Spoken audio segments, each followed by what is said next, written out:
Hey you guys, hi everyone, welcome back to the sessions of NCERT most important highlights. और मैं I'm just hoping that these sessions are helping you at least to give an overview of the chapter.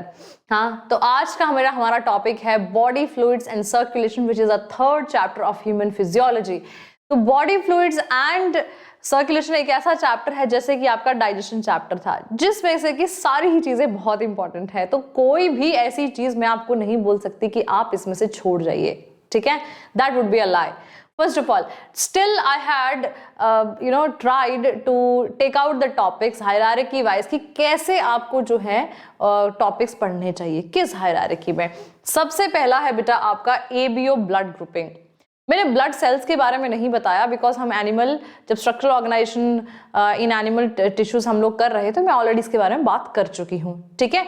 सो आपका second topic जो most important इस chapter में आता है that is ABO blood grouping. पता होना चाहिए आपको. पता है RH इनकम्पैटिबिलिटी पे काफी क्वेश्चंस जो हैं वो पूछे गए हैं और पूछे जा भी सकते हैं. या नॉर्मल ABO ब्लड ग्रुपिंग कि कौन सा एंटीजन प्रेजेंट है, कौन सा एंटीबॉडी प्रेजेंट है. So that is number 1. Number 2 आपका स्ट्रेट अवे हम चलते हैं ह्यूमन हार्ट की तरफ. तो ह्यूमन हार्ट में आप देखिए बेटा दैट ये जो आपके वैल्व्स हैं, वैल्व्स राइट साइड पे कौन सा वैल्व प्रेजेंट है, लेफ्ट साइड पे कौन से वैल्व प्रेजेंट है. अगर हम AV वैल्व्स की बात करें, सेमिलुनर वैल्व्स कहाँ पे लोकेटेड हैं, ठीक है, आपको ये पता होना चाहिए. दूसरा SA नोड AV नोड का क्या काम है, ठीक है.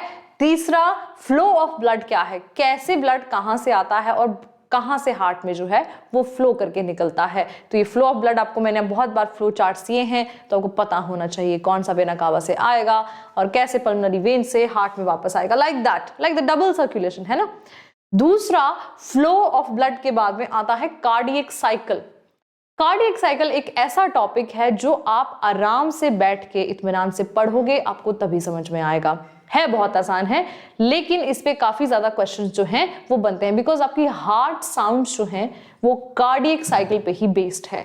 तो cardiac cycle is the most important topic from this particular chapter. आगे की ओर चलें तो डाइजेस्टिव डिसऑर्डर्स, क्या कहेंगे इसको, सर्कुलेटरी डिसऑर्डर्स कहेंगे कि हार्ट फेलियर में, हार्ट अटैक में क्या फर्क है, ठीक है ना. कैट डिजीज कौन सा है, मायोकार्डियल इंफार्क्शन, इस्टीमिया, एंजाइना, ये आपको नाम जो है हाथों हाथ पता होना चाहिए. बहुत ज्यादा नहीं पढ़ना है आपको, जो आपकी NCERT में नाम दिए हुए हैं आपको उन्हीं को पढ़ना है, ठीक है. And the highlight of the chapter, this chapter is ECG waves, the most important topic. क्या P वेव क्या रिप्रेजेंट करती है, QRS वेव क्या रिप्रेजेंट करती है, T वेव क्या रिप्रेजेंट करती है, किसका डीपोलराइजेशन, किसका रीपोलराइजेशन, ये the most important part of this particular chapter, जिसपे आपके मैक्सिमम नंबर ऑफ क्वेश्चंस जो हैं वो पूछे गए हैं.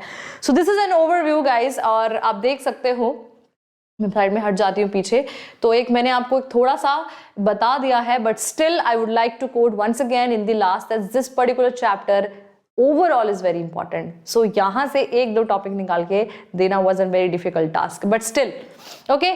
So that's all for today. and PDF कहाँ मिलेगा आपको मिलेगा टेलीग्राम ग्रुप में. वीडियो को लाइक कर दो and I'll see you guys in the next session with the next chapter. Okay, bye bye.